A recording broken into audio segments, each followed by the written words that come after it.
Oh, give me a home where the buffalo roam. Hey, it's you! Come on in and join us! Hey, y'all, we have a collaboration today between a Texan Shaves and the Cajun Blade. It's a Halloween morning with the Barbershop Duet. Hi, I'm Marcus Klinger with Klinger Vocal Studio. And I'm Sarah Vincent with Sarah Vincent Virtual Pilates. But on Wednesdays and Saturdays. We are the Barbershop Duet! Hey, y'all, come on in. Thank you for finding our little barbershop. If you happen to be here during one of the live premieres on YouTube, why, come on in the live chat. Meet the Whiff Pack, a cool group of friends hanging out from all over the world. They'd love to meet you too. And y'all, we in the wet shaving community are mourning the loss of Spearhead Shaving. They are closing their doors forever, and the last of their merchandise is currently available on the sales page. And that's the reason that Doug Lane called and said, hey, you should go check out those 2 female EDPs that they created that are half price right now at Spearhead Shaving. Y'all, this is Marcelina, and it is amazing from the sales page. She-Forth Marcelina is a limited release eau de parfum developed as a collaboration between the women of Seaforth and the perfumer Sean Mohair. It celebrates the special women in our lives, without whom Seaforth would not exist. Marcelina has notes of jasmine, hawthorn, vanilla, tonka, and amber. It is an exotic amber scent with a gourmand sweetness offset by luscious white florals and just a hint of spicy tonka bean. Y'all, spicy vanilla is what this lights my brain up as, and I don't even care what the spices are because there's more of them than there is the vanilla. This is amazing. And if you have some experience with what Sean Mohair has done before, absolutely incredible. He did some of the perfuming for Zingari Man, all of the Seaforths. We are giant fans of Sean Mohair, and I love this. And when would you wear this? I'm actually excited we got this during fall because the spiciness, the amber in here, and there's something that kind of approaches like an anise vibe that to me has like a cooler weather kind of portion that comes through. But I think I'll reach for this a lot more than I thought I originally would have. Just reading those scent notes, getting my nose on it, I should have known with the Sean Mohair kind of vibe and the lovely ladies joining in that it would be one of my new top friends. And what is our soap today? We have Neutral Ground. Barry sent this to us. It's so sweet of him. It's a collaboration between Barry, a Texan Shaves, and Eric at the Cajun Blade. And I am super excited to meet this set.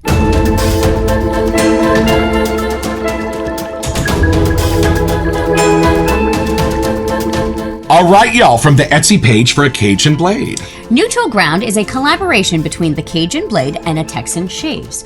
Between 1806 and 1821, a wild strip of land stretched between Spanish Texas and French Louisiana, known as the Neutral Ground, or No Man's Land. It was a lawless buffer where soldiers feared to march, but outlaws, trappers, and fortune seekers thrived. It became a crossroads of cultures where grit met gumbo, and the untamed frontier carried both danger and opportunity. That forgotten history is reborn in Neutral Ground, an artisan shave soap forged in collaboration between the Cajun Blade and a Texan Shaves. It's a bold southern fragrance that honors the smoke, spice, and spirit of the Texas-Louisiana borderlands. This is no simple soap. Neutral Ground opens with bright citrus and wildflower, but quickly dives into smoky mesquite and cedar, boozy bourbon, and nutty gourmand richness. The finish is smooth and refined, sandalwood, amber, and oud, lending polish to the raw frontier. It's a scent that tells a story. Bold, yet balanced. Smoky, yet smooth. Frontier grit, with southern refinement. Neutral Ground isn't just a shave soap. It's a journey into the lawless strip of history where Texas and Louisiana collided. Born in the wild land in between. Well, that's awesome, because you know when you're playing tag and stuff in your backyard, there's always that strip of no man's land, and now I understand where it came from. Well, I think it's time we take this special surprise out of the box.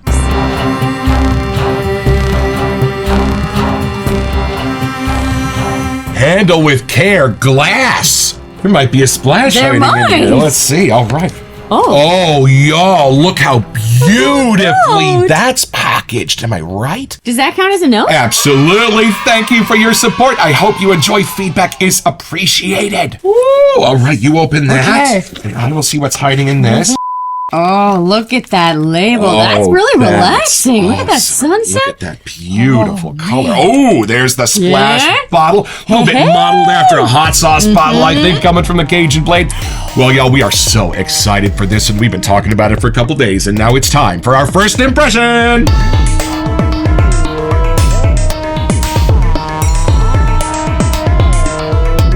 I don't know why No Man's Land in that sales page sounded vaguely intriguing, but it really did, and I want to know what it smells like. I'm curious if this is going to go more smoky, dapper, or if this is going to go more sweet and congenial.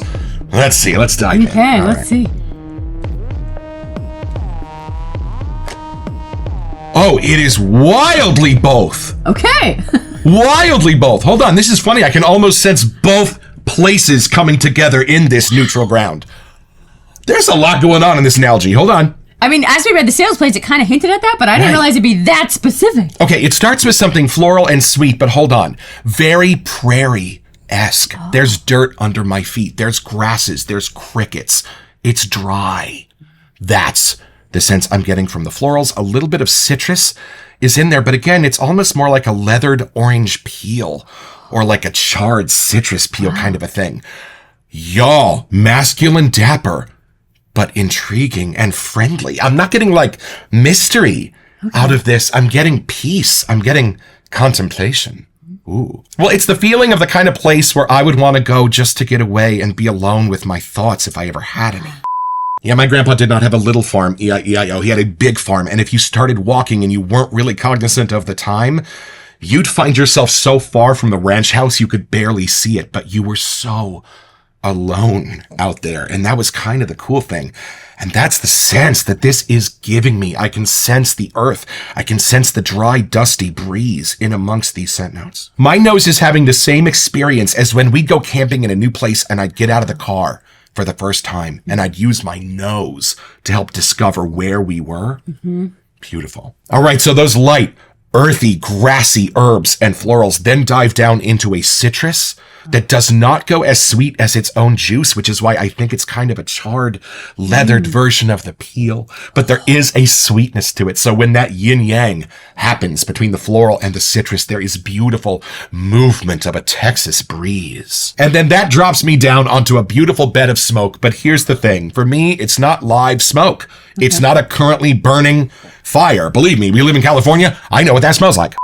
No, this is how, if you come across a campfire that went out days ago and you smelled the wood, you would still get a sense of that smoke. And it is prevalent on this trail, adding a sense of calm and security somehow to your adventure. Just the idea that someone else has been here before. And I love this. It does not go aftershavey at all. There is nothing about the aftershaves in our collection that are at all represented in this. This is a brand new way of looking at some of these scents, and a very realistic one. I mean, it's an artistic impression, but I think I would definitely get the sense I was on a beautiful grassy trail in sort of an abandoned no man's land when I smelled this. It kind of sounds like that transportive lane that we talk about sometime. Like it's taking you to a place. Number 10 out of 10 when it comes to those. Okay. Absolutely. And even, I'm going to say it, even something a little tiny bit creamy-ish or lactonic under this surface that might scratch at a little bit of a gourmand that you've got strapped to your saddle. I think it did say that in the description. Some kind of a nutty gourmand. Oh, okay. So you're right. It's in there. Hey. All right. I'll be Texas. You be Louisiana, and we'll see what we can find. All right. Take it in. See what you get. Wow. I'm even more intrigued. Like, even after reading the sales page, now I have no idea. You're right about the citrus. It's not just like a straight up orange. Something has happened to it, but that's what's bringing me in at the beginning of the whiff. It's something gentle. It's something welcoming. Like you just want to stay and indulge in that whiff, but you can't for long because then it goes into that nutty, gourmandy kind of thing, which is interesting because I really thought the way you were explaining it was more of like a leathery kind of thing, but I'm not getting that at all. It's much more that dry kind of gourmandy. Again, comforting and warm somehow. Right. It's playing with my nose because my brain wants to think it's almost like amaretto, but there's no vibe of any fruit or cherry or anything connected to it. Like if you could just take the nutty side of that, that's what I'm getting as the gourmandy kind of portion. Right. Somehow it's desolate, like there's not much around, but you know you have everything you need. Does that make sense? 100%. Well, there's a sense of calm. There's a sense of security that I get in this, and I think that's why. All the worries go away, and you just want to enjoy the view This is the type of scent you want to jump into, my friends. It's overall got a light vibe to it. I think that must be like a lighter wood or something in that texture. Like, I don't really get the depths and darker sides like the last one we got from Cajun Blade. This one kind of is playing in that mid note for me a lot. So there's a lot more in here besides the gourmandy thing. That's just what I got first. I think there's lighter woods. There's some kind of a earthy, herby spices, but it doesn't make it go dark or into the aftershavey side for me. It's still on that lighter. I think it's like a sandalwoody, something cedary in there. One of those lighter woods that has a spice with it, but not enough to make it a full-on herby spice. Herby spice. She didn't make it into the Spice Girls. I think I finally got the whiff of the smokiness. It's way in the back of the whiff for me. And that's next to, I think it mentioned an oud. There's something that's darker, but it doesn't pull from the scent. My brain can only focus on the middle chunk. So obviously it's there to help that mid chunk be a little lighter, but it's not the normal use of an oud that pulls it super dark for me. It's just enough to add that, like ground under your feet somehow. Yeah. That's the funny thing about smoke when you see it on a scent list. You're never sure how strong it's going to be. Nomad Theory London, when you open the lid, like smoke actually comes out. And here, very subdued, very much like the next day for me of the campfire having been put out. It's just letting me know that I'm outdoors somehow. It's very different than some of our Christmas ones that more of like a fireplace thing. This is for sure outdoorsy somehow. And that, I think, is the one part that's kind of nailing that in. All right, y'all, we're going to provide you safe passage through this no man's land and build a lather.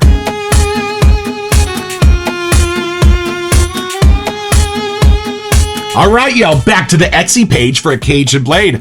We start with top notes of a spark of pink grapefruit with a lift of Texas bluebonnet and a breeze of fresh ozone. My friends.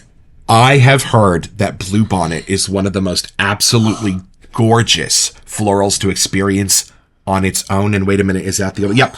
That is the only thing needed in here to give that beautiful, sweet, subtle, dry floral scents in there. I love it. Eric must know a magic ozone because I feel like somehow for us it's adding this outdoorsy vibe that we didn't realize it had been used with other perfumers so far, but it's kind of adding a little thumbprint to his style, which I love. Having that next to the pink grapefruit, which is normally not your favorite, but you got that citrusy vibe, so obviously it worked. Well, grapefruit for me is how they make citrus grow up a little bit. I think sometimes when my nose grabs onto orange and lemon, I just go Fruit Loops, you know what I mean? Right. But this, grapefruit is a way of saying, no, this is a more refined kind of cowboy type. He's not going to grab an orange. He's going to grab that special spoon and some sugar and a pink grapefruit. There must be something about the magic between the pink grapefruit next to the bluebonnet because my brain did get like a citrusy floral, but it wasn't more citrus or floral than the other. Somehow the way they meet in the middle, that's where the magic is. And a true citrusy floral. Y'all, neroli is a blossom. Right. It's a flower. It doesn't have that citrusy tang, but somehow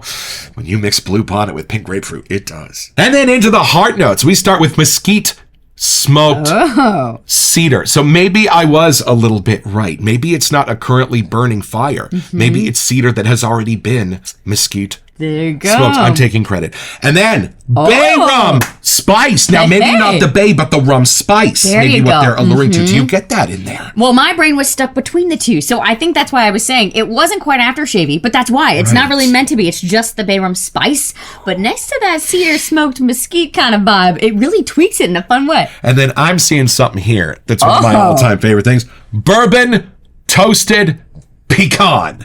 And then that is up against honey almond warmth. Well, you got that right. I bet that's why you said that about the almond in the way that you did, being able to sense it without sort of the acrid part. She's good. Oh, but wait. That is next to a green bite of bay leaf and tobacco. They did put the bay back in. And the spice. And tobacco.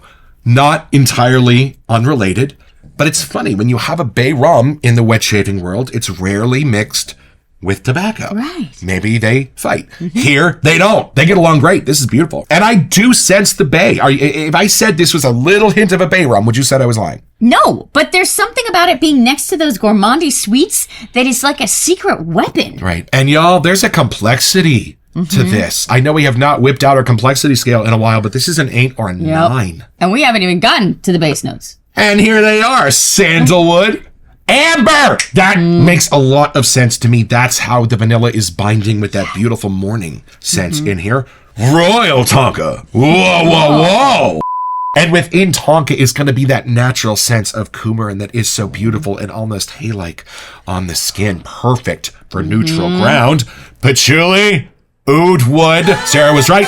And those are coming together beautifully. I think I'm getting even more oud than patchouli in this. I might agree. It's just a lighter side of the oud, like something, it almost has its own smokiness layer to it there too. And then this is genius because I definitely get it. Black salt and cypress, anchored with musks, both white and Egyptian. So I think it was cedar was the one other woodsy thing, but those next to each other, they are the lighter sides. Definitely Shifra when it comes to the woods, and it's gorgeous. So now it makes complete sense when they say bold yet balanced and smoky yet smooth. Like, they're not wrong. And if you want to see something smoky and smooth, you're about to see this lather get built. Y'all, this is my new Doppler brush from PAA. I adore this thing. I'm pretty sure it's the same knot as on the Cyclotrode X. If not, they are cousins. And if those of you who like to do matchy shave of the days, these are some good color options. That's kind of why I picked that. I'm going to grab a good size amount of that soap and put it into the bottom of my Captain's Choice copper bowl. This is in the polished colorway, although I need to shine up the polish just a little bit.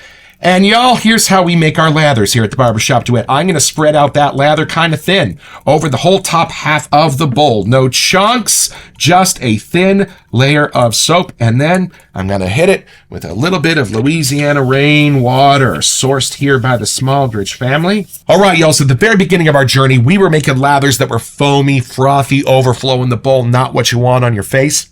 And I realized the first goal is probably just to get the soap onto the bristles, and then we're going to build the lather from there. So that's why I just let a tiny bit of water get on those bristles and start transferring that soap. I'm going to go clockwise, counterclockwise, then I'm going to spin the brush. Now, I am making a tiny bit of a paste in the bowl, but no real bubbles yet, no lather yet, just moving that soap up onto my shaving brush. Push down a little bit, engage the backbone, and get into the ridges to pull that soap out. And look at that. It's just about gone. Now, from the top of the bowl, I'm going to now start slowly introducing some of that water from the bottom of the bowl onto my paste. And look at this, y'all. This is how the lather starts coming to life slowly. This over here, y'all. It already is smelling so good. I know. I am getting a double intensity of this over here. Everything's waking up right now. Wow. Okay, I'm going to grab the very last of the water. And there you go. Y'all see how it just kind of maintains its consistency there. It doesn't get too big with the bubbles. It doesn't get frothy. And then I really like to wet the face before I lather it. So there's kind of a last stage of lather building that happens on the face regardless of where you build your lather. All right, y'all. And this is something you will only find here in the Barbershop Duet. This is the I Can See Your House From Here with. On 3, 1, 2. Oh, those florals are coming out even more beautiful. Oh, yeah. Interesting. That's more gourmandy. Yes, here. This is more real out on the trail. I'm losing the gourmands a tiny bit, but I think that's apropos. But the citruses here are much more noticeable. Somehow they opened up more. Right. That kind of bluebonnet into the ozone and citrus side, it's working. That ozone is incredible. It starts more citrusy here, but the midsection doesn't jump completely gourmandy. It gets a lot more of those other mesquite smoked cedar, the bay rum spice, the bourbon toasted pecan before it gets into that gourmandy thing. Right. I was kind of struck when I was in the South at how manners are still really important. Even like standing up when a lady leaves the table, kind of a thing. And there is something about this that has that familiarity, but at the same time, has a politeness, has a sense of propriety.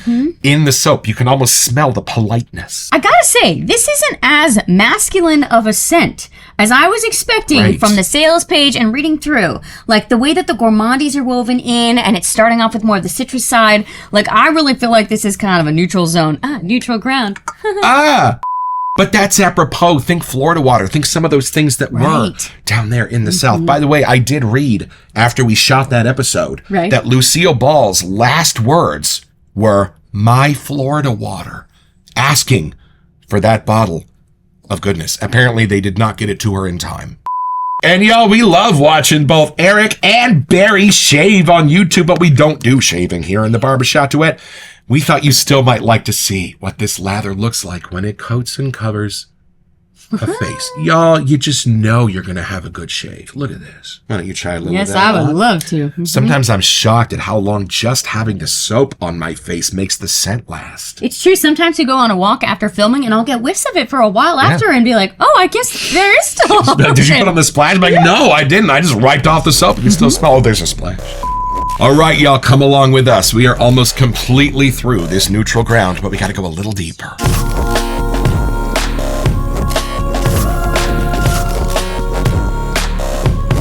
What category would you put this in? Ooh, I think it's between the gourmandy line. Like, I know that's intentional, but my brain just finds that first. But then also that transportive lane that you were talking about of taking you somewhere, like a place, a location, and escape. And that's what this is for me. I'm loving exploring the bluebonnet. I'm loving exploring the citrus. Sometimes with these accords, my brain totally understands them right off the bat. Maybe they're a little bit familiar and I know exactly where and how to file them, but not these, not the scent notes, not the accords, not the entire thing. This is the kind of thing where I'm going to enjoy for the rest of the day, exploring how these come together. And I think this might help, y'all. This is the aftershave splash from a Cajun Blade. And this is the electrical tape that they wisely put on top to make sure your splash is going to arrive intact. It may be more than childproof, though, I gotta say. It's Hold on. Marcus proof, that's for sure. Ooh, it's a little All yellowy, right, creamy here we looking. go. I know. You want to go first? Okay. Here we go. Couple of drops. Oh, it's come out fast. All right. I was gonna say, don't get on the dog, but this Yeah, smells well, great. it's okay. Get it all over. She's fine. All right. Oh. Oh, okay. I'm getting more of the spices, the bay rums, the tobacco bay leaf thing. Totally getting the bay, and I'm getting the pecan, bourbon, toasted honey, almond warmth. I'm warm. Oh, and then the black salt. I forgot that was in here. This is ironic, but I love that there are giant sort of boundaries in between the different scents so that I can sense them each as their own thing and then sense how they come together as the echo. Wow. Okay, the smokiness is definitely talking more here. Almost creating like a leather thing, like I kind of thought might happen earlier. Maybe that's the oud side. It's having its moment. Wow. See, my brain is either playing in the citruses, almost an Aqua di Gio kind of day. Then it dives down into the middle gourmandies and gets hungry, and then it goes and finds the smoke and falls asleep. Okay, now I get the picture of the dude on the saddle. Like, I'm getting a little bit more of that coming through, a little more of the masculine tones, the spices, that black salt kind of thing. And I think the musks, even with the amber, something in here is coming through a little more in the splash. Now, Nomad Theories London is off the scale dapper. Not very congenial, but crazy masculine and dapper. This, however, has such a beautiful, congenial heart to it. The masculine part is on the outside. This hits an 8 on the congenial scale, y'all. Still masculine. Still interesting. Maybe an introverted kind of character. This is not like a giant splashy kind of a scent. But you know you're smelling a friend next to you somehow. This reminds me of someone that's comfortable in their own skin, in their own thoughts. They love company, but they're also just fine on their own, which makes so much more sense with this picture now. So it's pretty simple, y'all. Picture it. Texas, 1810. You're on your horse. You're heading east. You see a sign that says, now leaving Texas. Have a nice day. Great. Then you see another sign. It says a very long 45 minutes to Louisiana, and you're gonna get your own. So, head over to etsy.com/shop/the Cajun Blade Store to find this and all kinds of other cool stuff.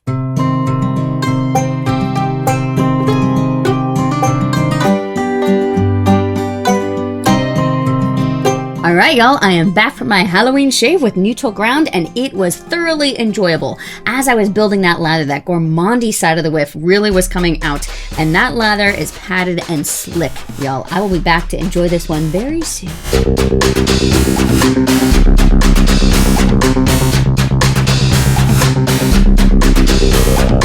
Welcome to Messages. So for our October giveaway, we wanted to give you a chance to get $25 to Happy Chap Shave. Yeah, y'all, so you could be a happy chap or chapess, and all you have to do to enter this giveaway is send us an email here to WeSentYou@theBarbershopDuet.com so we can get back to you. It's the only way we communicate about our giveaways, and then check back here on our first November episode to see if you are a lucky winner. Best of luck. Have you ever been to Texas or Louisiana? You know, I've been to Texas, but it was a quick turnaround. Like, I just went for someone's wedding and then I left. I didn't really get to explore. So I should say, yes, I've been, but I haven't really been. I went on a funeral directors convention. I saw like 3 or 4 cemeteries. We went out to the stockyards at Fort Worth. We went to medieval times at Dallas. I almost got clipped by a falcon. I was stuck at the airport once in Louisiana, but I don't think Chili's 2 counts as an official visit. But now after smelling this, I feel like we can kind of say we've been to neutral ground. There you go. And you know what I love best? Hold on. Last little thought. Yeah. The floral in this is almost made to order. If you need it to be tiny, it is. And the rest of them, I'll take it over. But if you need this to be a giant Texas Bluebell centered soap, somehow it is too. This is a transformer. I love this. And the splash is lovely. It has the deeper, darker, a little more masculine sides to it. Maybe more nighttime vibe coming through. I get more of the gourmandy from the splash, and I am not complaining about that. And Barry at Texan Shaves, thank you so much, buddy, for sending this to our show for free to review, and please expect retaliation. Don't forget your next appointment with the Barbershop Duet. You'll smell better just watching this. Hey.